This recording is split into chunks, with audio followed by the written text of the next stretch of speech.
Velmi nebezpečnou zábavou ohrožoval lidi jeden muž v Brně. Do baru přišel s pistolí v ruce a návštěvníkům ji přikládal přímo k hlavě. Opilého muže se nakonec podařilo odzbrojit. Teď mu hrozí vězení.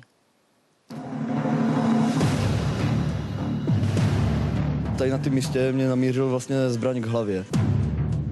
Vypadá to jako další případ loupežného přepadení, ale nenechte se mýlit. Tohle je seznamka v režii čerstvě propuštěného trestance. Do baru si přišel najít nové kamarády. Kdo si s ním nechtěl povídat, tomu přiložil pistoli k hlavě. V tu chvíli jsem vlastně nevěděl, co dělat, takže jsem se začal bránit. Po chvíli to zkouší u vedlejšího stolu, kde se hraje mariáž. Když ani tady nestojí o nezvaného hosta, opět šermuje pistolí. Chtěl honit jakože machra, že teda má tu bouchačku. Štamgasti nakonec agresora vyvedou před bar a na místo vyráží policie. Nadýchal 2,2 promile. Agresivní opilec s plynovou pistolí zároveň pořádně riskoval. Svoji zvrhlou zábavu mohl zaplatit i životem. Pokud by například některý z hostů měl u sebe ostře nabitou zbraň a cítil se v ohrožení života. Nejen policista, ale i řádný občan s legálně drženou zbraní by mohl reagovat jako na ostrou zbraň. Zbraň, kterou opilec vyhrožoval, byla dokonalou maketou skutečné pistole. Schválně zkuste sami hádat, která z těchto zbraní střílí ostrými. Odborník to pozná až